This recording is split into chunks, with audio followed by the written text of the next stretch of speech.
बिस्मिल्लाहिर्रहमानिर्रहीम, अस्सलाम वालेकुम and a very good morning. Espresso में आपको खुशामदीद कहेंगे। मैं हूं अर्मिला हसन। मैं इमरान हसन। इस उम्मीद और दुआ के साथ कि आप खैरियत से एक नए दिन का आगाज कर चुके हैं या करने वाले हैं। दोनों सूरतों में हमारी बेस्ट विशेस आपके साथ हैं और ये दुआ कि अल्लाह करे आज का दिन आपकी ज़िंदगी के अच्छे दिनों में शुमार हो। अब ये कैसे होगा? बैठे बैठे तो नहीं होगा, इसके लिए तो एफर्ट करनी पड़ेगी। इसके लिए थोड़ा सा अपने आप को अनकंफर्टेबल करना पड़ेगा, अपनी कंफर्ट जोन से निकलना पड़ेगा। चूँकि अगर हम ये चाहें कि हम आराम के अंदर भी रहें, कंफर्ट जोन में भी रहें और हमारी चीज़ें भी होती चली जाएं, वैसे I am one of those people जो कि कहते हैं कि कंफर्ट जोन में भी और काम भी होते चले जाएं, तो दोनों चीज़ें नहीं होती हैं। कंफर्ट जोन से निकल के ही होता है। हमारी बेस्ट विशेस बहरहाल आपके साथ है। अगर आप लाहौर में हैं तो आपको स्मॉग ने तंग किया होगा अभी तक। स्मॉग मुबारक नहीं, स्मॉग ने बहुत तंग किया हुआ है। बिकॉज मेरा गला 2 दिन से बंद है और मुझे रियलाइजेशन है कि जो लोग बाहर रेगुलर जा रहे हैं, बाइक्स पे जा रहे हैं, मास्क के बगैर जा रहे हैं, हेलमेट्स के बगैर जा रहे हैं, उनका तो और भी शदीद बुरा हाल हुआ होगा। कल मैं कुछ सोशल मीडिया पे क्लिप भी देख रही थी कि इस कदर स्मॉग और फॉग है कि कुछ समझ नहीं आ रहा कि हो क्या रहा है और ये स्मॉग कब जाएगी। वी नेवर नो, क्योंकि अभी जो कंस्ट्रक्शन है लाहौर के अंदर वो उसी रफ्तार से जारी है और जो डस्ट पार्टिकल्स हैं वो तो हमारी सांस के अंदर, हमारी बॉडी के सांस के थ्रू हमारी बॉडी में जा ही रहे हैं। सो स्मॉग से भी बचें, अपने आप को भी महफूज रखें और अपने इर्द गिर्द वालों को भी महफूज जी रखें। बिल्कुल। प्रोग्राम का बाकायदा आगाज तो हम करते होते हैं पॉलिटिकल सिचुएशन से, लेकिन उससे पहले कुछ हल्की फुल्की खबरें आपको देते हैं। कल शान मसूद ने सेंचुरी कर दी। ये 2 सेकंड की खामोशी है। ये हैरानगी है, परेशानी है। आज डबल सेंचुरी कर सकते हैं। अच्छा ये भी डबल सेंचुरी कर ली। ओहो, मैं थोड़ा सा अब अनअपडेटेड क्या कहूंगा उसको, इतना सरप्राइज हो गया मैं। 201 पे नॉट आउट है। 201 पे नॉट आउट है। इसमें 5 सेकंड की खामोशी। ऑस्ट्रेलिया के शहर कैमरा के अंदर जनाब ये 4 रोजा प्रैक्टिस मैच है। पाकिस्तान प्राइम मिनिस्टर 11 आमने सामने है, पाकिस्तान की टीम और प्राइम मिनिस्टर 11, और शान मसूद डबल सेंचुरी कर गए हैं और ये आज की सबसे बड़ी खबर है। दूसरे रोज खाने के वक्फे पर यौम शान मसूद मनाने का फैसला किया हमने आज। 391 रन 9 विकेटों के नुकसान पर अपनी इनिंग्स डिक्लेयर कर दीजिए। सरफराज अहमद साहब 41, बाबर आजम 40 और अब्दुल्ला शफीक 38 रन बनाकर नुमाया रहे। और ये जो सरप्राइज अभी मुझे भी मिला है, बहुत सारे लोगों को भी मिला होगा कि शान मसूद साहब ने 200 रन बना लिए। माशाल्लाह माशाल्लाह, मतलब हमारे नौवारिद कप्तान। आमीन आमीन, अल्लाह मियां उनको बुरी नजर से बचाए। और अगर ये प्रैक्टिस मैच में इन्होंने 201 बना लिया अभी तक, तो आगे सोचें कि मैच में क्या होगा। अल्लाह करे अच्छा ही हो। हम भरपूर मुतालबा करते हैं कि इस प्रैक्टिस मैच को असल वाले में कन्वर्ट किया जाए। ये सही है। ये पूरी आज पूरे शो में आज मैं तो कहती हूँ ये खबर के बाद कोई और खबर देनी बनती नहीं है कि एक कप्तान जो भी पहली दफा टेस्ट टीम की कैप्टनसी के फराइज सरअंजाम दे रहे हैं और वो आप चाहती हैं शान मसूद की तस्वीर हम कॉर्नर में अपने लोगों के साथ चलाते रहे, वो जो फ्लैश हो रही है। चले जी, जोक्स अपार्ट, बहुत अच्छी बात है। बहुत हमें खुशी हो रही है इस बात की कि 2 के प्रैक्टिस मैच भी कोई आसान नहीं होता। उसमें अगर हमारे कप्तान ने इतनी अच्छी परफॉर्मेंस दी है तो आगे जाके तो इंशाल्लाह जो सही वाला मैच है उसमें तो अच्छा ही होगा। चले, और दूसरी जानिब एक वन लाइनर ये भी है कि नसीम शाह फिट हो रहे हैं काफी हद तक और शॉर्ट रनअप के साथ बॉलिंग शुरू कर दी है उन्होंने। लेकिन एक इंटरेस्टिंग स्टोरी हमारे पास है। नसीम को हटाइए जरा, मुशफिक उर रहमान साहब दिखाइए। साबिक कप्तान है बांग्लादेश के और बड़े सीनियर प्लेयर हैं, बड़े अच्छे प्लेयर हैं। हर बार किसी कंट्रोवर्सी कल उन्होंने अब जो है ना, इन्होंने हाथ से पकड़ी बॉल और उसके बाद हुआ क्या, थर्ड अंपायर के पास ये फैसला गया और थर्ड अंपायर ने कहा कि ये तो आउट है। ये बड़ा दिलचस्प हुआ। इससे पहले आपको पता है शकीब की तरफ से एक कंट्रोवर्सी सामने आई थी जब उन्होंने टाइम आउट में एंजेलो मैथ्यूज को आउट करार दिया था वर्ल्ड कप के अंदर। वो एक बांग्लादेश टीम के ऊपर कंट्रोवर्सी आई थी। ये कंट्रोवर्सी तो नहीं है, खैर it's kind of a different out, different type of out. इनका क्या था थॉट प्रोसेस, क्या था? अच्छा, इसको अब मैं ये सोच रहा था कि टांग पे लगे तो लेग बिफोर विकेट होता है, ये क्या हैंड बिफोर विकेट था? मतलब HBW था, ये क्या था? HBW होगा, मतलब क्या सोच के उन्होंने हाथ से रोक ली? इनको लग रहा था कि गली मोहल्ले का मैच हो रहा होगा तो चलो मैं हाथ से रोक लूंगा, कोई या नहीं देगा। मतलब क्या फर्क पड़ता है, अंपायर को क्या पता लगता है? But it was interesting. Cricket में वैसे बहुत सारे ऐसे रूल्स अभी अर्मिला हसन मौजूद हैं इनका हमें नहीं पता। हाँ, हमें नहीं। या खिलाड़ियों को भी समटाइम्स नहीं पता, तो वो जब इंप्लीमेंट होते हैं तो पता लगता है अच्छा ये भी रूल था। तो क्रिकेट बड़ी साइंटिफिक हो गई है। खैर जी, ये खबर हमने दी। एक अफसोसनाक खबर आपको देते चले, कराची से रिलेटेड है, उसमें बात करनी है। कल खौफनाक आग लगी कराची में। कराची के अंदर आयशा मंजिल के करीब एक शॉपिंग मॉल था जिसमें खौफनाक आग ने 5 जानें निगल ली। आतिशज़दगी का ये वाक़या है जिसमें झुलसने वाला नौजवान दौरान इलाज चल बसा है और इमारत से एक और लाश भी निकाली गई है। वाक़े की तहकीकात के लिए 3 रुकनी कमेटी तश्कील दी गई है। SBCNG शॉपिंग सेंटर की इमारत को सील कर दिया है और तर्जुमान SBCA के मुताबिक जो कूलिंग के बाद जो कमेटी है वो इमारत का मुआयना भी करेगी, रिपोर्ट बनाएगी और मुआयने के बाद फैसला होगा कि इमारत जो है काबिल इस्तेमाल है या नहीं है। ये वाक़या क्यों पेश आया, क्या इसके मुहर्रिकात थे, क्या नेग्लिजेंसी थी और क्या अपडेट्स हैं, ताज़ा तरीन सूरत-ए-हाल, इसी पे हमने बात करनी है। हमारे साथ साजिद रऊफ हैं हमारे नुमाइंदे। साजिद, बहुत अफसोसनाक वाक़या है, ताज़ा तरीन इस हवाले से एक तो हमें बताइए। और हम अभी भी देख रहे हैं जहां आप खड़े हैं इमारत के पीछे धुआं अभी भी उठ रहा है। देखिए, बिल्कुल इस वक्त ये जिला सेंट्रल का इलाका था जहाँ पर गुज़िश्ता शाम ये एक अफसोसनाक वाक़या पेश आया कि फर्नीचर मार्केट थी जिसके अंदर ये आतिशज़दगी का वाक़या पेश आया। फायर ब्रिगेड की एक गाड़ी मौके पर पहुँचती है, आग पर काबू पाने की कोशिश करती है। इस दौरान उसका जो पानी ख़त्म हो जाता है वो पानी भरने जाती है।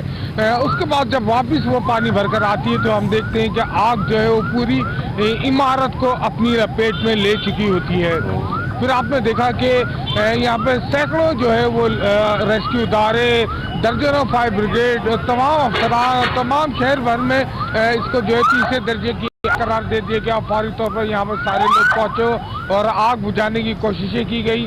तकरीबन 3 से 4 घंटे लगे इस आग को जो है दोबारा काबू करने के दौरान। इस दौरान जो है तकरीबन 5 अफराद जो है जिसमें लुक़्मा अजल बने, जिनमें से एक शख्स की लाश जो है वो अब तक कुछ देर पहले यहाँ से निकाली गई है। अभी ये बताता चलूँ कि आप मेरे अक़ब में देख सकते हैं कि यहाँ पर जो इस इमारत को पुलिस की जानिब से सील कर दिया गया है। जो है क्राइम सीन यूनिट ने यहाँ पर मौके का विजिट किया और तमाम शवाहिद को जो है वो महफूज बनाने के लिए कि यहाँ पर क्राइम सीन पट्टी भी यहाँ पर उन्होंने लगाई है ताकि कोई भी गैर मुतल्लिक़ शख्स जो है उसकी जानिब जो जा ना सके, ताकि वो जो लोग यहाँ पर मौजूद हैं उनको दूर रखा जा सके। तो साजिद, इस आतिशज़दगी के अंदर 400 से ज़्यादा ये दुकानें हैं और तकरीबन 80 से ज़्यादा ये फ्लैट बताए जाते हैं जो कि मुतासिर हुए हैं। अगर हम देखें, हमारे कैमरामैन दिखाएंगे कि यहाँ पे लोगों की गाड़ियाँ भी मौजूद थी, वो भी नजर आती हुई है। सैकड़ों मोटरसाइकिल यहाँ पर आपको नजर आ जाएंगी, मोटरसाइकिलें भी यहाँ पर नजर आती हुई है, जली हुई है। तमाम लोग यहाँ पर इस वक्त मौजूद है और जो तहकीकात का जो है दोबारा तो साजिद, आपने 5 अफराद के हवाले से 5 अफराद के हवाले से आपने रिपोर्ट किया, क्या यही 5 अफराद थे जो कि ज़ख्मी हुए और फिर लुक़मा अजल बने इस वाक़े के अंदर, या और भी ज़ख्मी हैं? और क्या इस बात का भी एहतमाल है कि अंदर मज़ीद और भी कोई शख्स हो सकता है? क्योंकि उमूमी तौर पर अमवात जलने से या झुलसने से कम होती हैं, दम घुटने से ज़्यादा होती हैं। लोग अपने औसान ख़ता कर देते हैं, होश खो देते हैं और बेहोश हो जाते हैं। तो क्या ऐसा कोई एहतमाल है या इमारत का मुकम्मल उसको चेक कर लिया गया है, अंदर किसी की मौजूदगी नहीं है इस वक्त? देखिए, आधे घंटे पहले एक लाश इमारत से दोबारा निकाली गई है। रेस्क्यू हुकाम का कहना है कि इमारत की सर्चिंग का अमल जारी है, इसे मुकम्मल ख़त्म नहीं किया गया है। तमाम जो दुकानें थी, फ्लैट्स, उनका जायज़ा लिया जा रहा है ताकि कोई शख्स अगर इसके अंदर मौजूद था उसे निकाला जा सके। अगर वो जिंदा निकल जाए तो इसमें क्या ही बात होगी, लेकिन कोशिश ये की जा रही है कि जो भी लोग मौजूद थे कि रात भर उनको जो है कल शाम जब ये वाक़या पेश आया तो उसके फौरी तौर पर इस इमारत को खाली करा लिया जाता है। लेकिन अभी भी अगर कोई शख्स मौजूद है उस हवाले से भी सर्चिंग का अमल जारी है। ये देखें, ये कराची में पहला आतिशज़दगी का वाक़या नहीं है। इससे पहले भी हमने देखा कराची की कोऑपरेटिव मार्केट में सबसे बड़ा आतिशज़दगी का वाक़या पेश आया था। उसके बाद चंद रोज पहले ही राशिद मिनाज रोड पे आरजे मॉल में शादी, वहाँ पर जो है आतिशज़दगी का वाक़या पेश आया था जिसमें 11 अफराद जो है जाबाक होते हैं। इस वाक़े के बाद जो है हमारे जो हुकाम वाला है उनकी जानिब से ये एक हुक्मनामा जारी किया जाता है कि शहर भर में जितने भी ऐसी इमारतें हैं, शॉपिंग सेंटर हैं और जितने भी कारोबारी मरकज़ हैं उनका दौरा किया जाए और ये देखा जाए कि उन इमारतों के अंदर जिस तरह से भी आप खुद भी कह रहे हैं कि जब इस तरह की कोई आतिशज़दगी का वाक़या होता है उसके बाद हुक्काम वाला को होश आता है, आप कई ऐसे मॉल्स होंगे, कई ऐसी इमारतें होंगी, और अभी भी शहर के अंदर, बल्कि ना सिर्फ कराची में, हम ओवरऑल अगर पूरे पाकिस्तान में बात करें, जिनके अंदर ये सिक्योरिटी मेजर्स उस तरह से नहीं रखे जाते। गली मोहल्लों के करीब ऐसी ऐसी कई इमारतें हैं। क्या अब इसके बाद कोई एक्शन लिया जाएगा या ये सिर्फ बातों की हद तक एज यूजुअल महदूद रहेगी चीज? देखिए, जो तारीख बताती है वो तो सिर्फ ये है कि बातों की हद तक और चंद रोज तक, जब तक मीडिया इस वाक़े को जिंदा रखेगा, इसमें कुछ ना कुछ एक्टिविटी या कुछ ना कुछ कार्रवाई होती रहेगी। अगर जैसे ही ये वाक़या मीडिया की खबरों की जीनत नहीं बनेगा, उसके बाद ये मामला ठंडा होता चले जाएगा और उसको कोई नहीं पूछेगा कि इसकी रिपोर्ट का क्या हुआ, इसकी इन्वेस्टिगेशन का क्या हुआ, क्या इदारों ने यहाँ पे तहकीकात की, किसको कसूरवार ठहराया। आपने कुछ दिन पहले कहा तो था कि तमाम इमारतें उनको दोबारा से चेक किया जाएगा कि उनके अंदर ऐसे मेजर्स लिए गए हैं इमरजेंसी एग्जिट के या नहीं। ऐसा कुछ देखने में नजर नहीं आया अभी तक? भी उनका बयान आया कुछ इस हवाले से? देखिए, किसी का कोई यहाँ पे सिर्फ बयान टीवी के हद तक दिया जाता है, चैनल्स के अंदर खबरों के अंदर रहने के हद तक दिया जाता है। अमली इक़दामात सिफर हैं। कराची शहर के अंदर 1 करोड़ से ज्यादा की आबादी है, वहाँ जहाँ दर्जनों शॉपिंग सेंटर, इमारतें हैं, वहाँ पर इदारों की जानिब से किसी किस्म का कोई सर्वे नहीं किया जाता। सिर्फ कानूनी कागजात जो होते हैं उसके अंदर पेट भरा जाता है। इदारे जो है खामोश तमाशाई बने हुए होते हैं, वो सिर्फ जो है बदउनवानी का यहाँ पर जिक्र में करना नाम। तो साजिद, अभी इस इमारत की क्या हालत है, अगर कैमरा में दिखा पाए? वैसे तो हम देख सकते हैं कि धुआं पीछे से उठ रहा है और we can see that, I mean बहुत मखदूश हालत लग रही है, लेकिन आप चूंकि एनी शाहिद है, मौजूद है यहाँ पे, इमारत की क्या हालत है? इस्तेमाल के और रहने के काबिल है या काबिल इस्तेमाल नहीं रही? क्या लगता है देख के इसको? देखिए, आप कैमरामैन अगर आपको दिखाएंगे, ये पूरी इमारत का जायजा लें। अगर ये सामने की फ्रंट दुकानें हैं उसकी, आप देख सकते हैं कि धुआं जो है अभी भी इमारत से निकल रहा है और बड़ी तादाद में ये धुआं है। इससे महसूस होता कि अंदर अभी भी आग के शौले मौजूद हैं जो कि ठंडे नहीं हुए हैं। अगर हम इसकी बात करें कि मेज़बान फ्लोर की, और इसके ये पूरा ब्लॉक से सामने जो 3 ब्लॉक्स हैं, ये मुकम्मल तौर पर जो है वो तबाह हो चुके हैं, जल चुके हैं। लेकिन इस ब्लॉक्स के पीछे जो एक गली है, उस वक्त वहां तक तो ये तमाम का तमाम जो है इमारत मुकम्मल तौर पर जलकर खाकसर हो चुकी है और ये रहने के अब काबिल नहीं है। लेकिन इसकी, क्योंकि हमारे इदारे ही ऐसे हैं, वो कुछ रिश्वत तलब करेंगे और वो इसको रहने के एनओसी जारी कर देंगे और कुछ अरसे के बाद आप देखेंगे यहाँ पर रेनोवेशन का काम दोबारा शुरू होगा और कुछ अरसे के बाद ये दोबारा दुकानें जो है वो अपनी यहाँ पर जगमगाती भी, यहाँ पर कारोबार होता हुआ हर शहर का अलमिया है। लेकिन ये हमारे लाहौर का, कराची का, हर शहर का ये अलमिया है। इमारतें जलती हैं, लोग मरते हैं। जैसे आरजे मॉल का आपने जिक्र किया, 11 जाने गई, 2-3 दिन पहले का वाक़या है, लोग भूल गए। इसको भी एज यू सेड अनफॉर्चुनेटली, बदकिस्मती से हम भूल जाएंगे और नुकसान तो उन्हीं का हुआ जिनकी जानें चली गई, जिनके खानदान बर्बाद हो गए और या जिनके कारोबार बर्बाद हो गए। बहुत शुक्रिया साजिद, आपने हमें आगाह किया। हम देख सकते हैं कुछ ऑफिशियल्स, पुलिस के लोग भी यहाँ पे पहुंचे हैं, तहकीकात भी जारी हैं और इस बिल्डिंग के हवाले से ये भी अंदाजा लगाया जा रहा है कि रहने के काबिल है या नहीं। साजिद हमें मुसलसल आगाह कर रहे थे। Sajid, thank you very much, आपने हमें ज्वाइन किया और आगाह किया। बिल्कुल, आगे बढ़ते हैं और जनाब अब सियासत के हवाले से बात कर लेते हैं। आपको बताएं कि सियासी सरगर्मी में मुसलसल तेजी आ रही है। एक तरफ पीपल्स पार्टी सियासी जलसों के जरिए आवाम को अपनी तरफ जो कहने मतवज्जा कर रही है, तो दूसरी तरफ मुस्लिम लीग नून इस कोशिश में नजर आती है कि मुख्तलिफ सियासी जमातों से इत्तेहाद करे।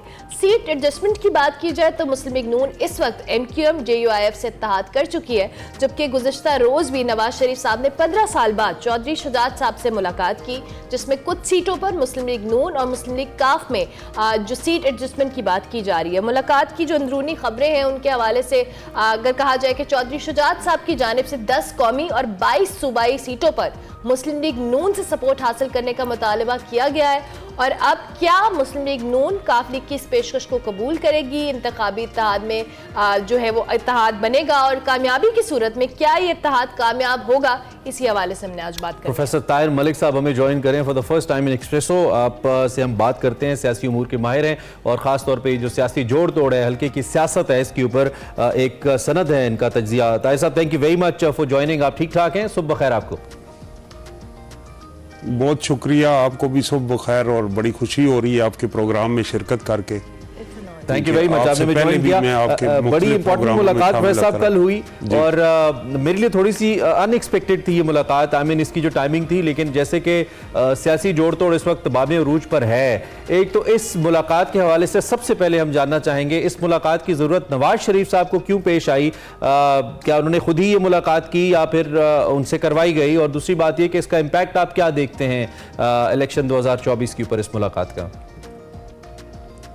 एक तो ये है कि जो मुस्लिम लीग नून की पोजीशन है, यकीनन वो पंजाब के एक बेस पार्टी है, लेकिन जो मकबूलियत है माजी में जिस तरह उसकी थी और मियां नवाज शरीफ साहब की बैसियत कायद मुस्लिम लीग नून, वो मकबूलियत जो है वो बार उस हद तक नहीं है कि जिस तरह माजी में होती थी। और वो हम देख भी चुके हैं कि जब PDM की गवर्नमेंट थी और पंजाब के वज़ीर आला हमज़ा शहबाज थे और शहबाज शरीफ साहब वज़ीर आज़म थे, तो 20 के करीब सूबाई असम्बली के हलकों में जो ज़िमनी इंतखाबात हुए वहाँ मुस्लिम लीग नून का वोट बैंक काफ़ी ड्रॉप हुआ। एक तो ये चैलेंज है। दूसरा ये कि जब vote of no confidence table हुई थी साबिक वज़ीर आज़म के ख़िलाफ़, तो उस वक्त एक अलायंसेस बने थे जिसमें मुस्लिम लीग नून, पीपल्स पार्टी और JUI और पंजाब से क्यू लीग भी उसका हिस्सा थी। लेकिन ये मुलाकात उसके तसलसल में है, लेकिन इसके दरमियान कुछ डेवलपमेंट्स हुई हैं। वो डेवलपमेंट्स ये हुई हैं कि जो चौधरी ख़ानदान है गुजरात का, चौधरी ज़हूर इलाही मरहूम और उसके बाद उनके बेटे भतीजे और एक लार्ज एक्सटेंडेड फैमिली है, उसके अंदर जो रवायती एक यकजहती थी और एक धड़ा या एन ब्लॉक वो पॉलिटिक्स में आते थे, उसमें दरार पड़ चुकी है। उसके दो बड़े फैक्शंस हो चुके हैं। उसमें एक जानिब हमें जो चौधरी शुजात हुसैन हैं जो बड़े भाई हैं और उनके बेटे और उनके छोटे भाई वजात दिखाई देते हैं, दूसरी तरफ चौधरी परवेज़ इलाही, उनके बेटे मोनिस इलाही और ख़ानदान के दीगर अफराद हैं। तो अब जो हम ये कहते हैं कि गुजरात के चौधरीज जो हम देखते रहे 1970 से लेके पिछले इंतखाबात तक, वो एक एन ब्लॉक गुजरात में, भावलपुर में, सरगोदा में, मंडी बाउदीन में, जहाँ जहाँ जट बरादरी है, एक फैक्शन उनका एक बासर धड़ा भी है चंद अजला में, तो वो उस तरह से एन ब्लॉक ये चौधरी ख़ानदान सियासत में नहीं रहा, बल्कि उसके अंदर एक तनाव और हमें दरार पड़ती दिखाई दी है। और चौधरी परवेज़ इलाही जो इस वक्त जेल में हैं और उनके बेटे मोनिस इलाही जो बैरून मुल्क हैं, उन्होंने बैसियत चीफ मिनिस्टर जो नए अजला का क़याम किया है जिसमें तलागांग है, तोंस है, वजीराबाद है, गुजरात को डिवीज़न का दर्जा लिया है, उससे उन्हें पॉलिटिकल माइलेज भी बहुत हासिल हुआ है। अच्छा, अगर इन दोनों शख्सियात की हम बात करें, कतई कलामी की माजरत, आपने चूंकि दोनों साहिबान का भाई, हम तो इनको समझते रहे भाई हैं इनफैक्ट, चौधरी परवेज़ इलाही साहब और शुजात साहब, बेहतर सियासत कौन कर रहा है इनमें से? एक भाई जेल में रहकर पॉलिटिक्स कर रहा है और मुश्किल टाइम की पॉलिटिक्स कर रहा है मुसलसल, और दूसरा भाई दो के वो उनकी तबीयत भी ठीक नहीं है, साबिक वजीर आजम भी रहे हैं, वो इस वक्त मेल मिलाप की ड्राइंग रूम की सियासत कर रहे हैं। ड्राइंग रूम की पॉलिटिक्स भी बड़ी इंपॉर्टेंट है पाकिस्तान में। आपके ख्याल में इस वक्त दोनों में से बेहतर सियासत कौन कर रहा है? देखें, बेहतर का लफ्ज़ तो मैं यही कहूँगा कि इनकी सियासत जो है वो देखें कि वो प्रो एस्टेब्लिशमेंट रही है, स्टेटस को के साथ रही है, और दूसरा ये कि रवायती सियासत रही है, धड़े की सियासत रही है, बरादरी की सियासत रही है, डेवलपमेंट की सियासत रही है और पैट्रनेज की पॉलिटिक्स रही है। इसके अंदर गैर रवायती जो है एक हालात का आप कह लें, चंद हादसात ने चौधरी परवेज़ इलाही को इधर के बजाय उधर भेज दिया। तो अब उनके दरमियान को तो इख्तलाफ है नहीं, यानी नून लीग और पीपल्स पार्टी भी उन्हें वज़ीर आला बनाना चाहते थे और वो दूसरी तरफ से वज़ीर आला बन गए, तो इसमें क्या इख्तलाफ हो सकता है। लेकिन 40 साल में जो अगर हम कैरियर देखें चौधरी परवेज़ इलाही का, तो वो पहली दफ़ा जेल गए हैं और जेल के अंदर वो बड़ी हिम्मत और के साथ वो जेल काट रहे हैं, उनके ऊपर शदीद दबाव भी है। इसके बावजूद उन्होंने वो वफादारी जिस तरह उन चौधरी वजात हुसैन और उनके बच्चों ने तब्दील कर ली, जो में लास्ट मोमेंट तक हमें नज़र आ रहे थे कि परवेज़ इलाही के साथ हैं। तो गुजरात का जो वोटर है, जो चौधरी ख़ानदान का जो फॉलोअर है और जो चंद इस्लाह में जो वोट बैंक है, वो चौधरी परवेज़ इलाही का मौसर वोट बैंक है। चौधरी शुजात हुसैन सीनियर पॉलिटिशियन है, लेकिन गुजरात की सियासत में उनका वोट बैंक नहीं है, अमल दखल भी नहीं है। उसके 2-3 रीज़न है। एक तो उनकी अपनी सेहत है, दूसरा जो प्रोविंशियल गवर्नमेंट है चौधरी परवेज़ इलाही जनरल मुशर्रफ के दौर में वज़ीर आला रहे, अब दोबारा बने और उनका कैरियर की। फिर सब अपनी बात को आप कंटिन्यू भी कीजिएगा और साथ साथ अब क्योंकि हम इस मुलाकात का जिक्र कर रहे हैं, लेकिन दूसरी जानिब जो इस वक्त इस सियासी मंजरनामे पे दूसरी जमात हमें नजर आ रही है वो पीपल्स पार्टी है, जिनकी सियासत के हवाले से भी अगर हम बात करें और जिनकी जो आजकल पब्लिक इंटरेक्शंस चल रही हैं और जिस तरह से बिलावल भुट्टो जरदारी इंगेज कर रहे हैं आवाम को मुख्तलिफ जगहों पे, किस तरह से देखते हैं इंतखाबात के अंदर पीपल्स पार्टी का जो एक स्टैंड है या जो एक बयानिया है जिसको लेकर वो आगे चल रहे हैं? देखिए, पीपल्स पार्टी जो है वो उसके एक तो फेडरेशन की जमात थी, लेकिन मोहतरमा बेनज़ीर भुट्टो की शहादत के बाद उनका पंजाब से वोट बैंक ख़त्म होना और उनके बहुत सारे तंजीम का भी नाम बरकरार रह सकना और उनके बहुत सारे जो इलेक्टेबल्स है उनका दूसरी पार्टियों के अंदर जाना, ये एक मुसलसल एक तनज़ली का अमल है जो हमें 2008 के बाद अब 2023 आ गया। इस इशू को एड्रेस करने के लिए कोई ऐसी सीरियस एफर्ट नहीं हुई और बिलावल भुट्टो जब तालीम मुकम्मल करके आए तो उनको लॉन्च करने के बाद भी उन्हें फ्री हैंड नहीं दिया गया।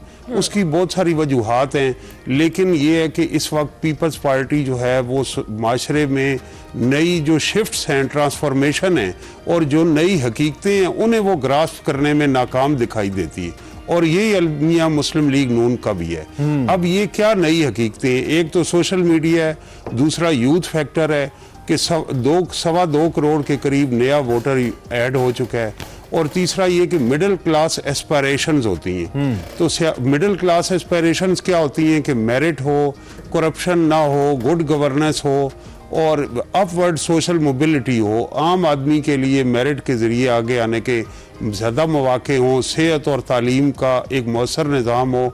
तो पीपल्स पार्टी माजी में मिडिल क्लास एस्पायरेशन को रिस्पॉन्ड करती थी मोहतरमा बेनज़ीर भुट्टो की क़यादत में और जुल्फ़कार अली भुट्टो की क़यादत में, लेकिन पोस्ट 2008 वो मिडिल क्लास एस्पायरेशन को रिस्पॉन्ड नहीं कर रहे, लिहाजा वो वापस सिंध की हद तक वो अपनी स्पेस बरकरार रखना चाहते हैं और बलूचिस्तान और उधर जोड़ तोड़ के ज़रिए वो अपना नंबर अगर 50 सीटें हैं तो 70 तक मैक्सिमम ले जाना चाहते हैं कि कुछ इलेक्टेबल्स जो साउथ पंजाब में वो उन्हें मिल जाएं। और उसके लिए जो इससे कबल जरदारी साहब बैठे थे लाहौर में बिलावल हाउस में, वहाँ उन्होंने मुलाकातें भी शुरू की, तो उस दौरान एक बड़ी इंपॉर्टेंट डेवलपमेंट हुई, वो ये हुई कि तहरीके इस्तेहकाम पार्टी का क़याम हो गया। उसके बाद इलेक्टेबल्स को रोक दिया गया एक और अब ब्रेकिंग में जाना है, इस्तेहकाम पार्टी है वो मुस्लिम। किसी और नशिस्त में डिटेल्स आपसे बात होगी। थैंक यू वेरी मच, आपने वक्त दिया और आप तशरीफ लाए। प्रोफेसर ताहिर मलिक सियासी तज्ज़िया के साथ मौजूद थे। ब्रेक लेते हैं, ब्रेक के बाद वापस आते हैं, हम देखते रहिए एक्सप्रेसो।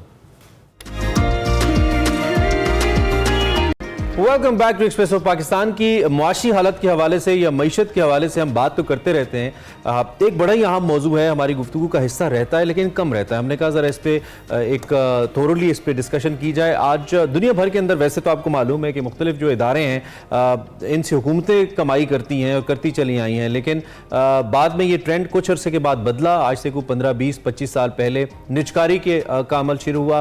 पाकिस्तान समेत दुनिया भर में मुख्तलिफ इदारों को बिजनेसमैन लोगों का पेशा तस्वुर किया जाता है और ये अब कहा गया है कि बिजनेस करना हुकूमतों का नहीं बल्कि बिजनेस करने वाले लोगों का काम है, यानी कि प्रोफेशनल्स का काम है।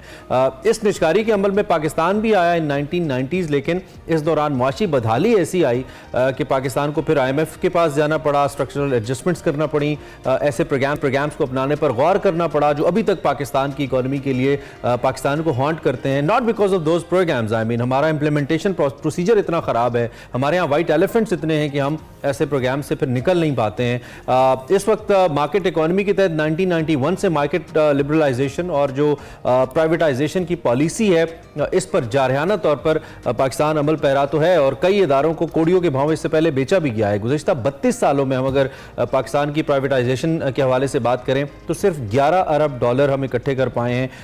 कई चीज़ें इससे इल्तवा का शिकार हैं। उधर IMF की अगर हम बात करें तो रवां साल भी पाकिस्तान इंटरनेशनल एयरलाइंस हो, पाकिस्तान स्टील मिल्स हो, माया कुदरती गैस हो, मुख्तलिफ पावर प्लांट्स हो, सरकारी बिजली की तकसीमकार कंपनियां हों, इसकी निजकारी के हवाले से जोर दिया जा रहा है। लेकिन ये कैसे हो, इसके लिए मैकेनिज्म मैकेनिज्म क्या हो, ये बड़ा ही अहम मामला है और हमने इसी के ऊपर बात करनी है। बिल्कुल, अजीजुल हक निश्तर साहब हमारे साथ मौजूद हैं, साबिक जो बोर्ड ऑफ मेंबर हैं प्राइवेटाइजेशन कमीशन और इसके साथ साथ बोर्ड ऑफ इन्वेस्टमेंट के से भी इनका ताल्लुक है। थैंक यू वेरी मच, बहुत शुक्रिया सर कि आपने हमें early in the morning join किया। बड़ा इंपॉर्टेंट टॉपिक है, इमरान सेठ, कि हम इस इकॉनमी के हवाले से बात करते हैं और इस टॉपिक को हम ज़रूर टच करते हैं कि जो वाइट एलिफेंट्स हैं इनके हवाले से कि इकॉनमी चलती हैं लेकिन अनफॉर्चुनेटली हमारे यहाँ इन इदारों पे ये एक बर्डन है हमारी मईशत के ऊपर। सबसे पहले तो गुफ्तगू का आगाज़ कीजिएगा कि पाकिस्तान यहाँ पे किस तरह से सफ़र कर रहा है इन इदारों को निजकारी के मामले को लेकर ना करना और इस तरह से हमारी इकॉनमी का इस पर असरअंदाज होना।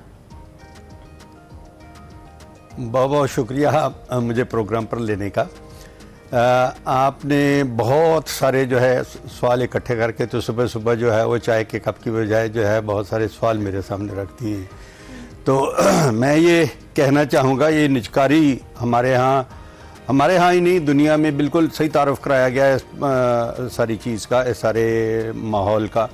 पहले ये होता था कि इतने बड़े बड़े बिज़नेस के अदारे मौजूद नहीं थे, जिस वजह से सबसे ज़्यादा रिसोर्सेज जो है वो गवर्नमेंट्स के पास होते थे, इसलिए बड़ी अदारे लाइक एयरलाइन, रेलवेज़, ये तमाम चीज़ें, सड़कें, ये सारी की सारी गवर्नमेंट्स बनाती थी।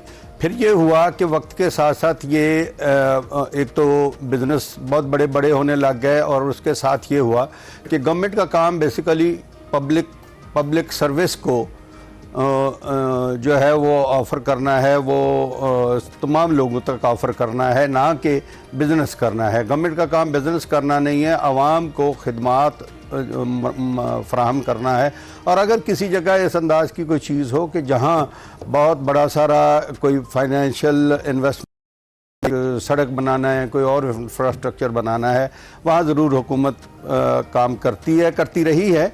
और अब ये भी ट्रेंड चेंज हो गया है और अब इन तमाम अदारों में भी बड़े बड़े पोर्ट्स में, शिपिंग में, एयरलाइंस में प्राइवेट कंपनियाँ ज़्यादा आ गई हैं। हमारे यहाँ जो है ये अदारे दुनिया में बहुत जगह आपने तारुफ कराते हुए कहा गवर्नमेंट कमाती रही, हमारे यहाँ मेरा ख्याल है अनफॉर्चुनेटली कभी भी गवर्नमेंट ने कमाया नहीं है। उसकी बहुत बड़ी वजह ये थी कि हमने इस पे जो है मुनासिब अहलियत के लोगों को प्रॉपर ट्रेनिंग के साथ नहीं लगाया। हमने सरकारी अफसरों को इस काम पे लगा के, तनख्वाहदार सरकारी अफसरों को जिनके लिए कोई मोटिवेशन नहीं थी, बल्कि वो अपने ग्रेड्स उनके भले वो नुकसान करें नफ़ा करें, उसके साथ उनके ग्रेड्स वगैरह बढ़ते रहते थे वक्त के साथ साथ, जिस तरह ब्यूरोक्रेसी में होता है। इसलिए ये नुकसान हुआ। अदरवाइज़ आज भी दुनिया में बहुत सारे मुल्कों में और सबसे बढ़ के चीन में इस अंदाज़ की मिसाल मौजूद है कि चीन ने दुनिया में कभी इतना सारा गुर्बत से इतना बड़ा जंप जो है वो लगा के इतनी बड़ी आबादी को गुर्बत से इमारत की तरफ नहीं लाया गया और उसमें बहुत बड़ा सारा रोल चीन की गवर्नमेंट का है। लेकिन अगेन मैं ये कहूँगा ये मामला प्राइवेट या पब्लिक सेक्टर में होने का नहीं है, ये इंतज़ामियात का, मैनेजमेंट का मामला है। मैनेजमेंट के लिए आपका मैकेनिज़्म क्या है, स्ट्रक्चर क्या है। तो लेकिन हमारे यहाँ ये हुआ है कि अभी 2-4 दिन पहले ही जो है वो हमारी फाइनेंस मिनिस्टर साहब का बयान था कि पिछले साल 500 अरब रुपए ये सरकारी कॉरपोरेशनों को, जिनमें PIA, पाक स्टील और इस तरह की बहुत सारी कंपनियां हैं, आपकी गैस की, बिजली की कंपनियां, इन तमाम पर सरकारी ख़जाने से 500 अरब रुपए खर्च किए गए। यानी इस मुल्क के टैक्स पेयर्स ने, जिनमें मैं ये भी कहता हूँ कि हमारे यहाँ अक्सर टैक्स का बोझ गरीब पर होता है, गरीबों ने पैसे इकट्ठे करके 500 अरब रुपए जो है वो बिल्कुल आप ठीक कह रहे हैं। और मैं हसन फवाद साहब को भी सुन रहा था, निजकारी को देख रहे हैं, उन्होंने कहा कि तकरीबन 56 करोड़ रुपए पर डे PIA खाली एक इदारा है, बाकी स्टील मिल, बाकी पाकिस्तान टेलीविजन, रेडियो पाकिस्तान, दीगर इदारे जो डिस्कोज हैं उनकी आप बात छोड़ ही दें। तो ये बिल्कुल आप ठीक पॉइंट कर रहे हैं। लेकिन दूसरी जानब इसका जो प्रोसीजर है वो प्रोसीजर भी इतना उसको जैसे कहना चाहिए कि इतना कॉम्प्लिकेटेड कर दिया गया है अब तक। और अब तो पाकिस्तान मुआशी तौर पर इस पोजीशन में ही नहीं है, जैसे PIA की जो मौजूदा हालत है और जो आज से 6 साल पहले हालत थी उसमें इतना फर्क है कि शायद अब वही कोड़ियों के दाम वाली बात हो जाती है। हम 6 साल पहले अगर एक इमारत को अच्छी हालत में बेचते तो शायद अच्छे पैसे मिलते। अब जिस हालत में है, जब फ्यूल ही पूरा नहीं हो रहा, तो जब अब बेचेंगे तो उससे क्या मिलेगा? तो क्या हमारे पास कोई मैकेनिज्म मौजूद है निजकारी के लिए, जिस तरीके से दुनिया भर में ये प्रोसीजर होता है? क्योंकि हम मुसलसल ये कह के डिले कर देते हैं कि this is not the right time. आप इस पे क्या कहेंगे? मैं ये कहूँगा हमारे पास मैकेनिज्म बिल्कुल है, लेकिन मैकेनिज्म बहुत रिजिड किस्म का है। अनफॉर्चुनेटली ये 2000 में प्राइवेटाइजेशन ऑर्डिनेंस बना था, उसमें एक इसका प्रोसीजर दिया गया था, लेकिन जैसा कि जो है ये इकोनॉमी एक डायनामिक चीज़ है, वक्त के साथ साथ दुनिया बदल रही है, आपके यहाँ अदारे बदल रहे हैं, ओवरऑल मार्केट बदल रही है। उस लिहाज से इस सारे प्रोसेस को जस्ट एक जो है हमने स्ट्रेट जैकेट में बंद किया हुआ है, उसकी बजाय हमें इसे जो है इस अंदाज से लिबरलाइज करना पड़ेगा कि बहुत से मुख्तलिफ तरीके हो सकते हैं प्राइवेटाइजेशन के। प्राइवेटाइजेशन का सबसे पहले मकसद क्या है? मकसद ये है कि जो भी अदारा है जो जहाँ मौजूद है उसको प्राइवेट सेक्टर में दे के, एक तो अगर उसका सरकारी खजाने पर बोझ है तो उस बोझ को ख़त्म किया जाए, दूसरा ये कि उसे इकोनॉमी के एक बेटर प्लेयर की हैसियत से उसे रोल प्ले करने दिया जाए।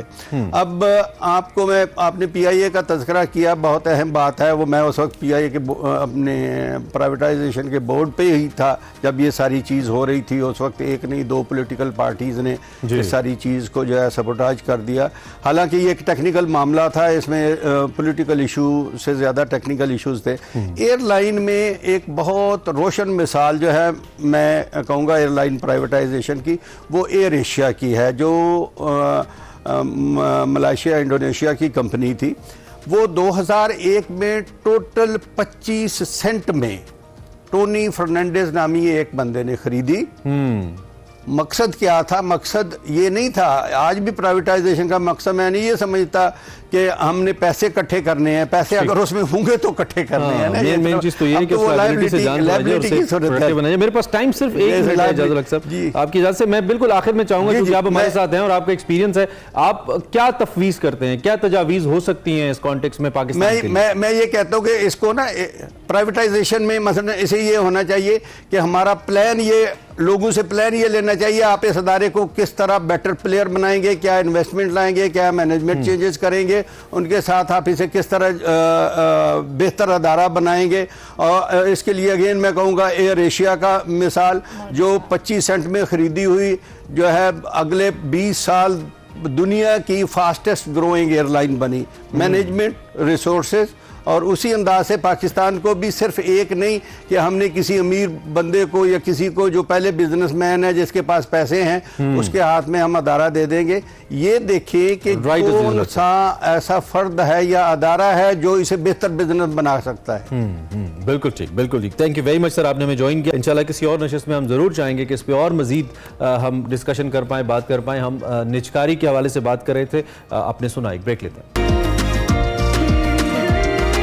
Welcome back to Expresso. भाई वैसे तो दुनिया ग्लोबल विलेज है, वी ऑल नो, और डिजिटल दुनिया के अंदर स्मार्टफोन्स की डिमांड दिन ब दिन बढ़ती जा रही है। पाकिस्तान इटसेल्फ एक बहुत बड़ी मार्केट है, लेकिन एक अच्छा स्मार्टफोन इस वक्त हर किसी की पहुंच में नहीं है और स्मार्टफोन तक रसाई भी इस वक्त सबके लिए मुमकिन नहीं है। लेकिन we have a suggestion for you smartphones के हवाले से, जो कि सारिफीन के लिए स्टाइलिश डिज़ाइंस के मोबाइल फ़ोन्स मार्केट में मुतारिफ करवा रहे हैं। और हाल ही में स्पार्क्स स्मार्टफोन्स ने अपना एक नया फ़ोन नियो 11 मार्केट में मुतारिफ कराया है। और अगर ये कहा जाए कि it's elegance of a crafted masterpiece के तौर पर इसको हम देख सकते हैं, एक मास्टरपीस के तौर पर ये फ़ोन हमारे सामने आए तो गलत नहीं होगा। हम बात कर रहे हैं स्पार्क्स के नियो 11 की। बिल्कुल, जो कह लें एक बहुत ही ज़बरदस्त जो कह लें टेक्नोलॉजी का शानदार नमूना है। स्मार्टफोन के मॉडल के हवाले से बताएं तो उसको बड़ी एहतियात से बनाकर इनफैक्ट बड़ी प्रीमियम शक्ल दी गई है। बहुत नफासत, एलिगेंस के साथ जो जदीद टेक्नोलॉजी है उसको इसमें डिस्प्ले किया गया है। नियो 11 की हम बात करें, इसकी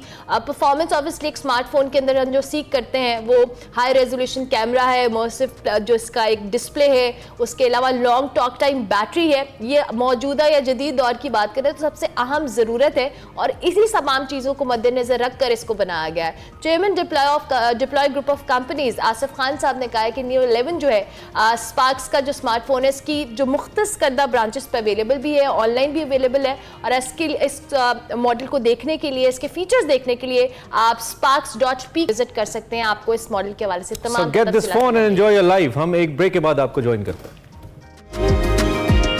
दिल दिल पाकिस्तान, जान जान पाकिस्तान से शोहरत पाने वाले मारूफ गुलकार और फिर बाद में नात ख़्वां मजहबी स्कॉलर जुनैद जमशेद साहब की हम बात कर रहे हैं।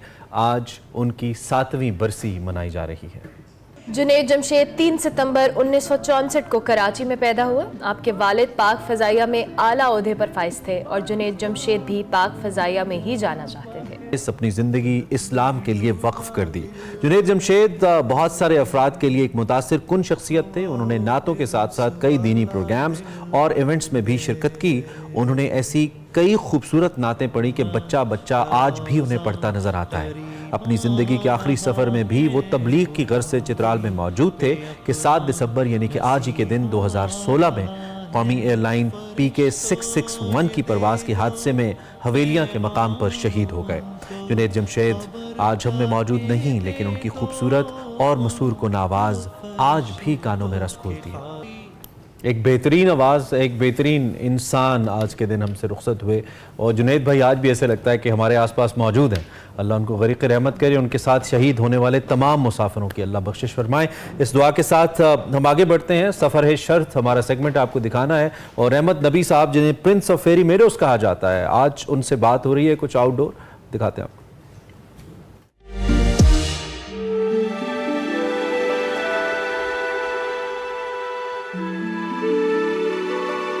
सफर जारी है। रहमत नबी शोबे सियाहत में बड़ा नाम है, जिन्हें प्रिंस ऑफ फेरी मेडोज भी कहा जाता है। रहमत नबी सेहत के मसाइल की वजह से 11 साल से फेरी मेडोज नहीं जा सके। आइए गिलगित में रहमत नबी से मिलने का एजाज हासिल करते हैं।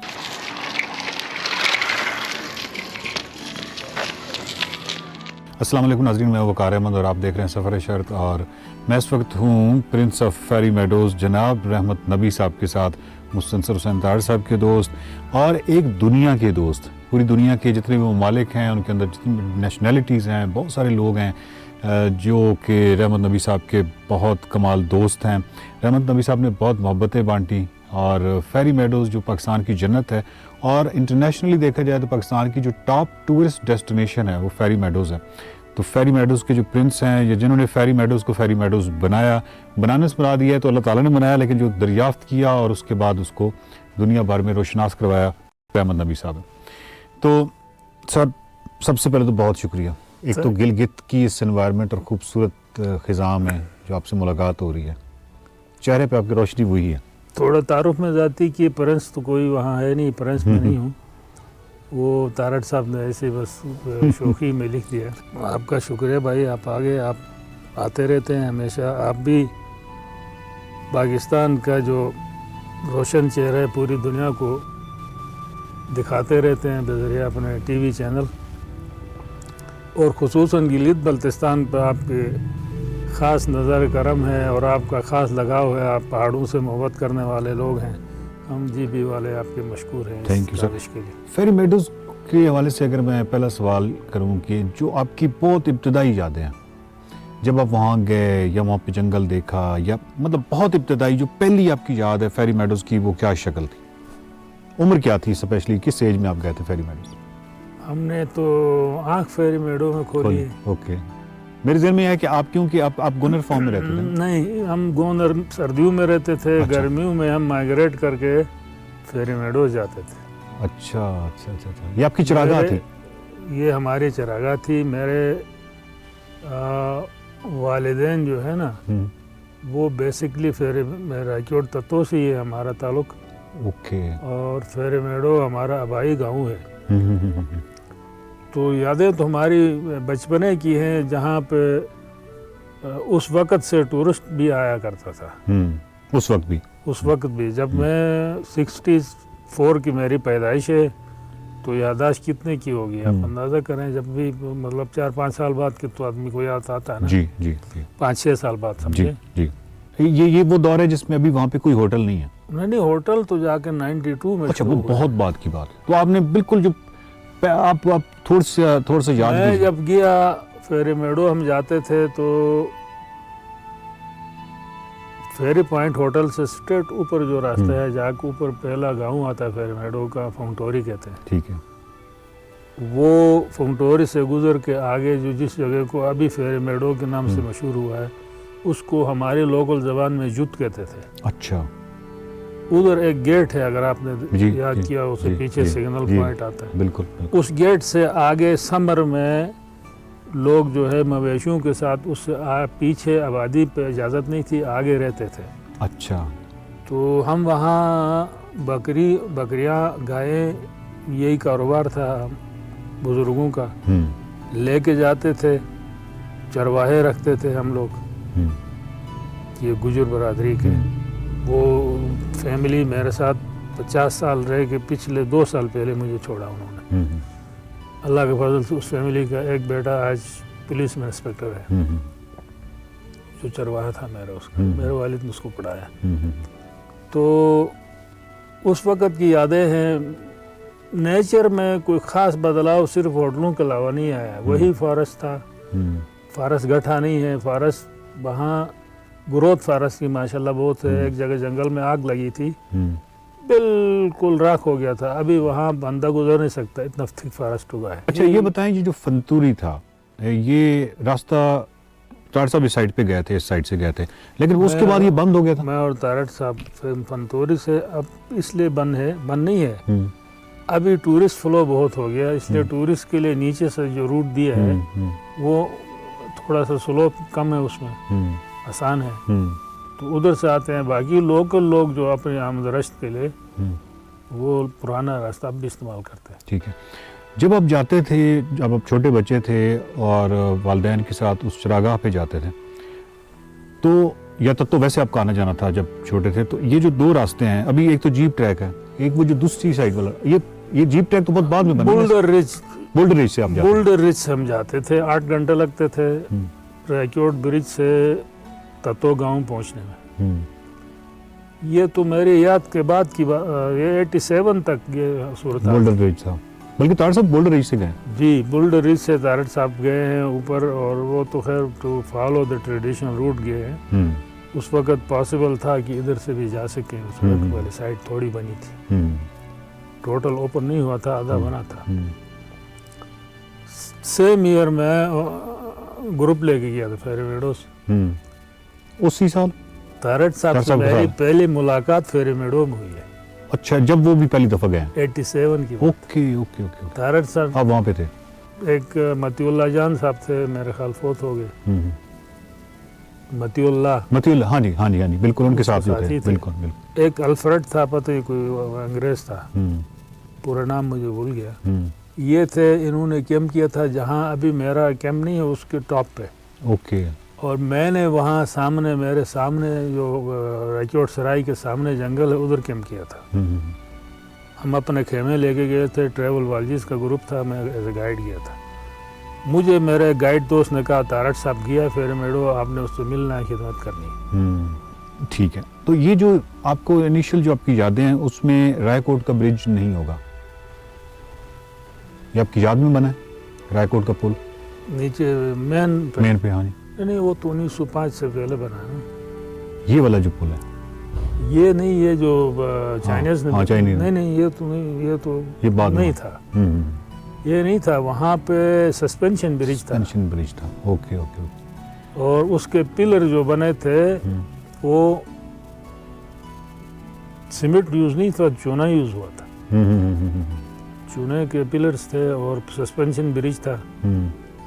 और वो हमने रात खुद क्रॉस किया, गिलगित आते जाते पढ़ने के लिए जब आए तो उसी पुल से आते थे। बोल्डर रिज के बारे में कई माउंटेनियर्स, कई लोगों ने जिक्र किया है, शायद हरमन बोल ने भी अपनी किताब में जिक्र किया कि बोल्डर रिज बड़ी एक मुश्किल रिज थी। आपको कोई इसी तरह याद है? बोल्डर रिज का ये था ना जनाब, हार्ड ड्राई एरिया है और स्ट्रेट अप है।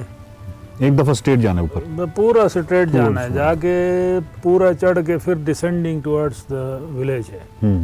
तो वो ड्राई था, हीट, तो वहाँ पानी का कोई बीच में वो नहीं है, चश्मा नहीं है, तो इसलिए वो मुश्किल था। तो ये जितनी भी एक्सपेडिशन जाती थी ये फिर उसी साइड से जाती थी, यानी अगर हम 53 की बात करें उससे पहले सारी उसी गोल्ड रीज से। सारे मैं उससे पहले की बात कर रहा हूँ कि यहाँ पे उक्का दुक्का आया करते थे, आप कह रहे हैं कि फॉरनर्स आते थे या कोई इस तरह गैर मुल्की आते थे फेरी मेडोज में? एक दो कंपनीज मुझे उस वक़्त से याद है जो आज भी, इसी साल भी उनके कोई 10-11 ग्रुप आए जापान से।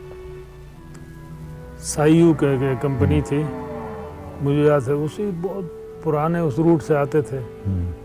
और क्लाइंबर्स आते थे, जितने भी आते थे उसी रूट से आते थे। तो ये जो उक्का दुक्का ये जो आते थे लोग बैकपैकर्स बहुत कम आते थे, लेकिन वहाँ पे ये अपने फिर खामा लगाते थे, अरेंजमेंट करके आते थे, अपना कुक, अपना फूड, अपना टेंट, सारा कुछ। ओके। और पहला होटल जो है वो बना वो मेरे भाई ने, गुलाम नबी को कोई जीप एक्सीडेंट हो गया, उसकी थाई फ्रैक्चर हुई, तो ही रिजाइन फ्रॉम हिज जॉब। और फिर वो उसने जाके 1992 में खेमू का वो टेंट विलेज बनाया, कैंप साइट टाइप, एक अदर टॉयलेट बनाया और साथ 4-5 खेमे लेके उसने काम शुरू किया। ये ऊपर उस जिसको आप युद्ध कह रहे हैं, जिन्होंने जहाँ रायकोट सराय इस वक्त है ना, अच्छा, उस गुलाम नबी भाई ने स्टार्ट किया 1992 में एग्जैक्टली। और फिर मैं तो गया 94 के बाद वहाँ। ओके। गुफ्तगू का सिलसिला सर जारी रखेंगे आपके साथ, क्योंकि अभी जो हालिया फेरी मेडोज़ है उसके हवाले से आपसे डिस्कशन करनी है और इस सिलसिले में भी आपसे रहनुमाई भी लेनी है कि इस सारी खूबसूरत जो जन्नत है इसको बचाया कैसे जा सकता है, और तार साहब की भी खदशात आप तक गोश गुजार करने हैं। और ये तमाम बातें जो हैं ये हम नेक्स्ट एपिसोड में करेंगे सफ़र शर्त की। देखते रहिए सफ़र शर्त।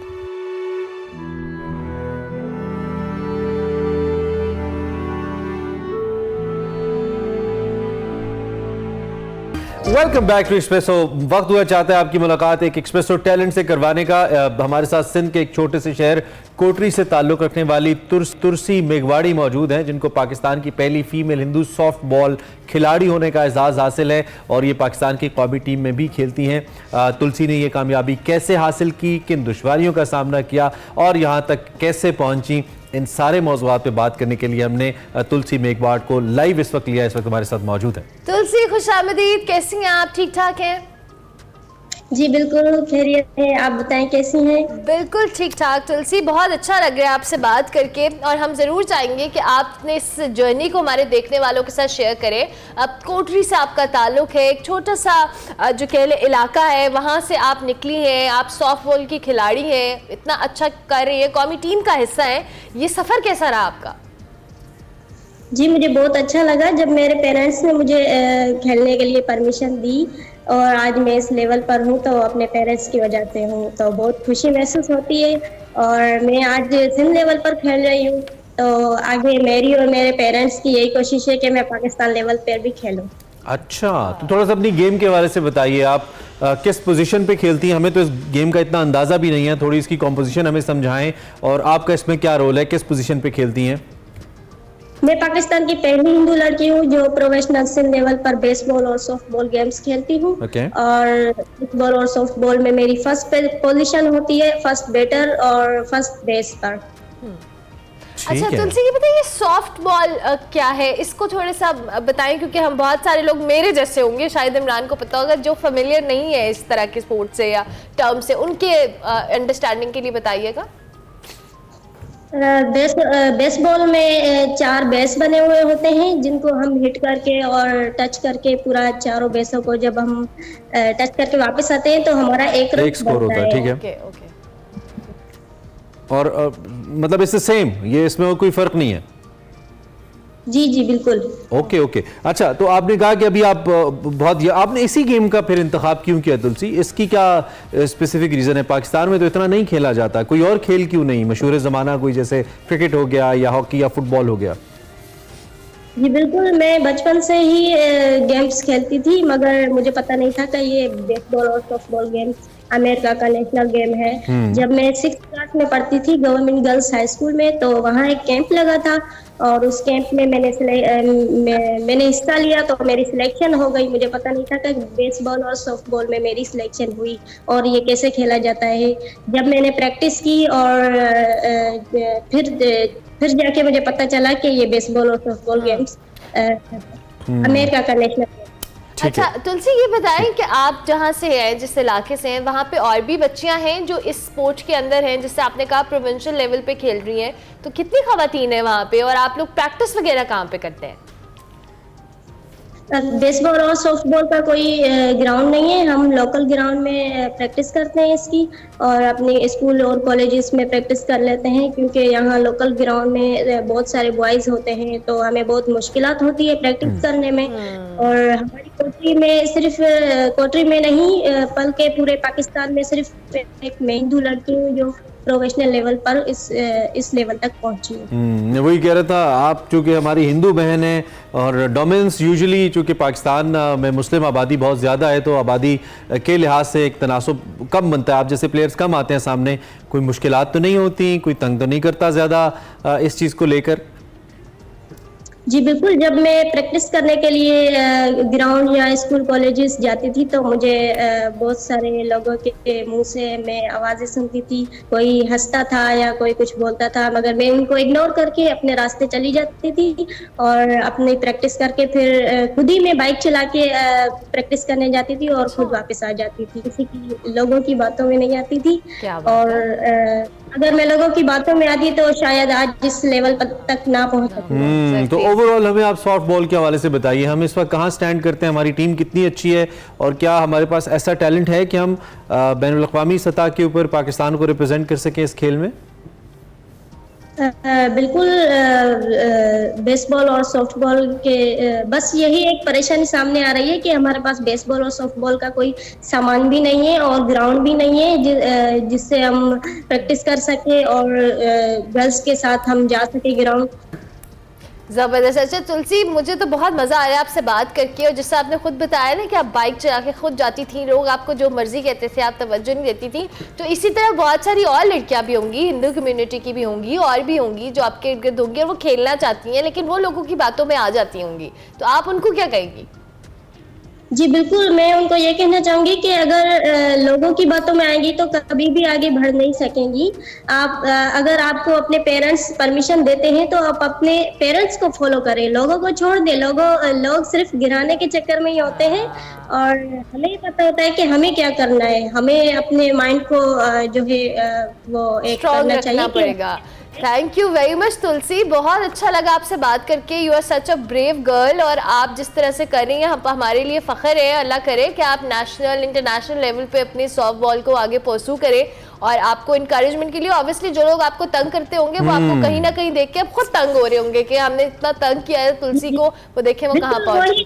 तनकीद करने वाले लोग आज खुद खुश होते हैं। मैं देखती हूँ उन्हें कि जिन्होंने कल तनकीद की थी और आज वो खुद ही मेरी तारीफ करते हैं, तो ये क्या बात है। Tulsi Meghwad, thank you very much join किया। We are so proud of you. आप पाकिस्तान का बहुत मस्बत चेहरा हैं और बहुत फ़ख्र है हमें आपके ऊपर। आपकी मुलाकात तुलसी मेघवाड़ से हमने कराई। अपनी बच्चियों पे इन्वेस्ट कीजिए, उनको इनकरेज कीजिए, whatever they want to do, they will definitely deliver। एक ब्रेक लेते हैं, ब्रेक के बाद आते हैं।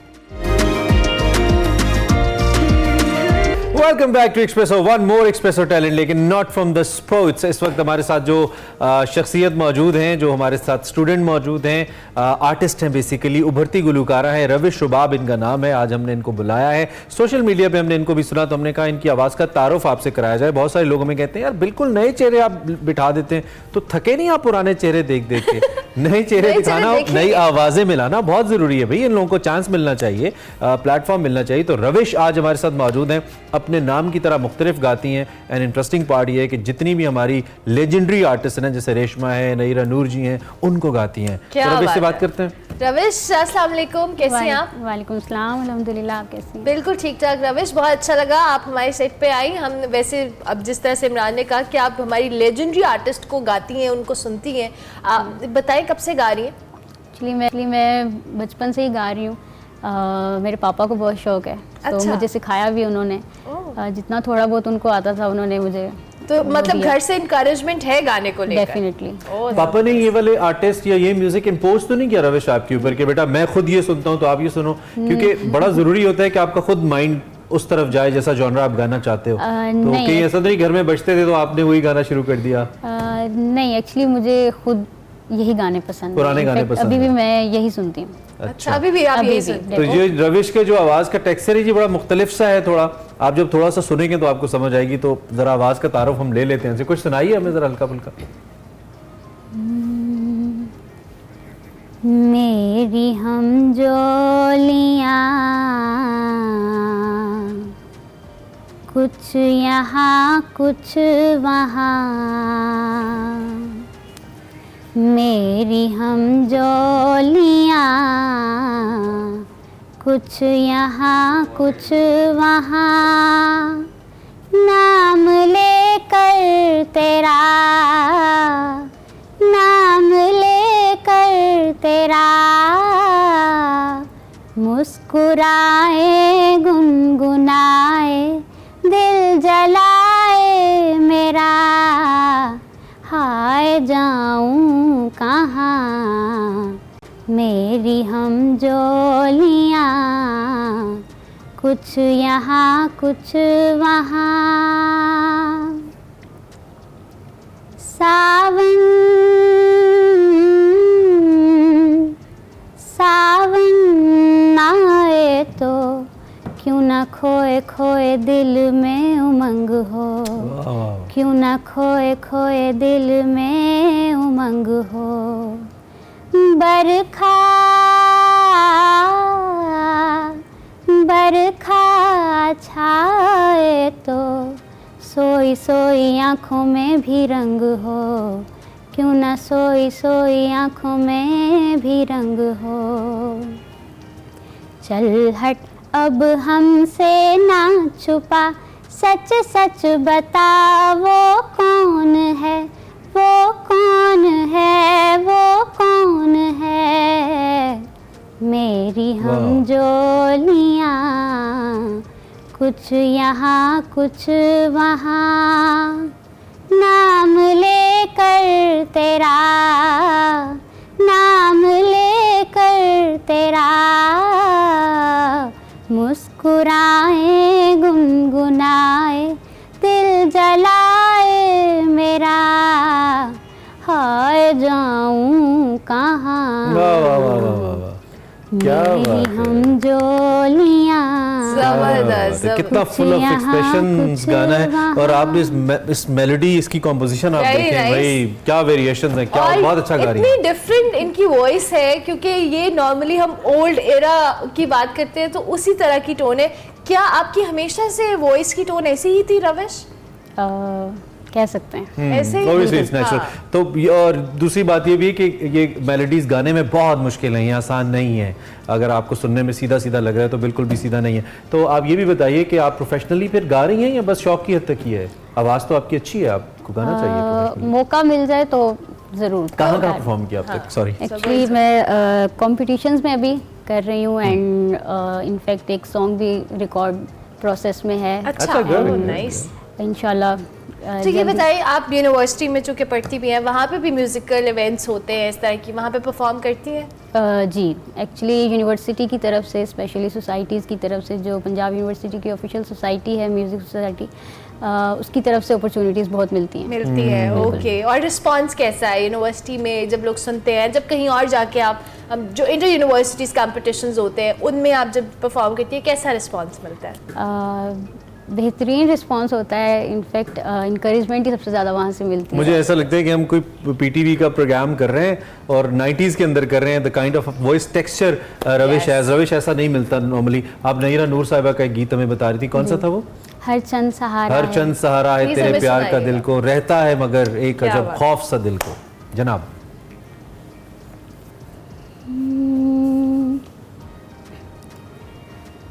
हर चंद सहारा है तेरे प्यार का दिल को, हर चंद सहारा है तेरे प्यार का दिल को, रहता है मगर एक अजब खौफ सा दिल को, हर चंद सहारा है तेरे प्यार का दिल को। वो आए तो हैरान, वो जाए तो परेशान, वो आए तो हैरान, वो जाए तो परेशान। यार अब कोई समझाए ये क्या हो गया दिल को, यार अब कोई समझाए ये क्या हो गया दिल को, रहता है मगर एक अजब खौफ सा दिल को, हर चंद सहारा है तेरे प्यार का दिल को। यहाँ मार का इश्क भी एक खेल सा दिल को, रहता है मगर एक अजब खौफ सा दिल हो। क्या बात है नैयर नूर साहिबा, अब हमें नहीं है, अल्लाह उनके दर्जात बुलंद करे। बहुत कमाल आर्टिस्ट थी। रविश, हमें आपसे मिलकर बहुत अच्छा लगा। आप बहुत अच्छा गा रही हैं, बहुत मुख्तलिफ गा रही हैं। जिन लोगों ने अभी आपको सुना या इससे पहले भी आपको सुनते हैं, आपको देख रहे हैं, anything that you like to say in next 30 seconds, कुछ आप कहना चाहें ऑन कैमरा उनको? मुझे बचपन से एक्चुअली घर से बहुत सपोर्ट मिला है, so I just want to say thank you to my family, specially papa mama, and institution से भी हमेशा मुझे अप्रिसिएशन मिली है, सो दोस्तों से एंड सबसे, देखने वालों से, सुनने वालों से, so thanks to all of you. Welcome, हमारी तरफ से भी बहुत शुक्रिया आपका। Thank you very much Ravish, अच्छा लगा। Good luck for your future, आप इसी तरह से कामयाब हों और अच्छा अच्छा गाती रहें। रविश रबाब से हमने आपकी मुलाकात करवाई, स्टूडेंट है, यंग सिंगर, इनको सपोर्ट करें जिस तरह इनकी फैमिली ने सपोर्ट किया, अपनी बच्चियों को लाजमी सपोर्ट करें। ब्रेक के बाद आता है।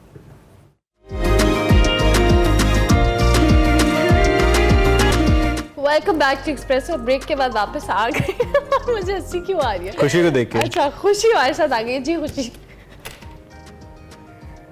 खुशी Thank you, Amla. Thank you, Imran. So आज leg day है. Like I know everybody loves leg day, so मैं इसकी कुछ मज़े की exercise करवाऊँगी. So you need a pair of dumbbell. उसमें हम first सबकी favorite exercise and the best exercise everybody can do. So it's squat, goblet squat. So side से करेंगे, side angle लेंगे, फिर front पे करेंगे. So dumbbell should be right above the chest. ठीक है? Right over the chest, right under the chin, feet. Sumo squats करेंगे, toes 75 degrees, chin up. Breathe in and exhale and stomach in and hips tight. Then front, guys. Knees parallel to your toes, pointing your toes, hip below the knees and breathe out when you extend. Then we're gonna take both of the dumbbells, next exercise.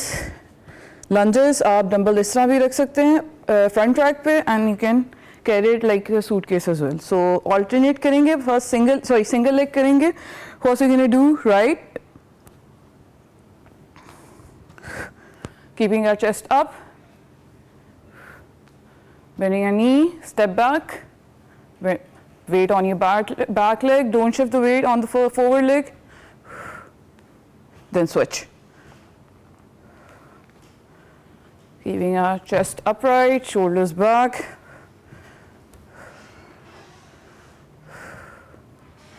Then on your back,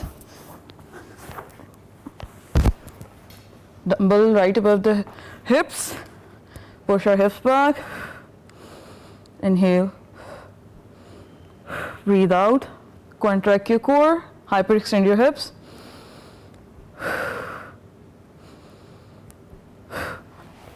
Last one is stiff leg deadlifts.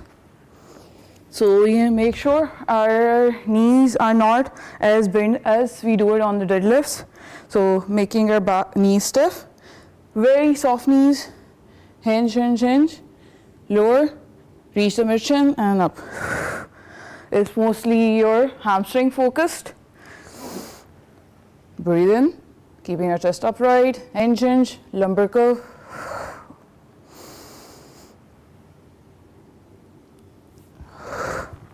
So guys, if you're a beginner, you can use lighter weights and do more reps. If you're intermediate, you can do 5 to 8 reps, 8 kgs, you can use 5 to 8 kgs and you can do 15 reps. So try these exercises at home. So 15 reps each and 4 to 5 sets. Take care, अल्लाह हाफिज़। चले खुशी, thank you very much. खुशी की exercise आपने देखी, उम्मीद है आप थोड़ा सा अगर करेंगे, हम भी करेंगे तो कुछ ना कुछ फ़ायदा ज़रूर होगा। इसके साथ ही प्रोग्राम अपने इख्तिताम को पहुंचा। हमें अपना फीडबैक दीजिएगा। इंशाल्लाह कल सुबह दोबारा मुलाकात होगी। Till then have a nice day. अल्लाह हाफिज़।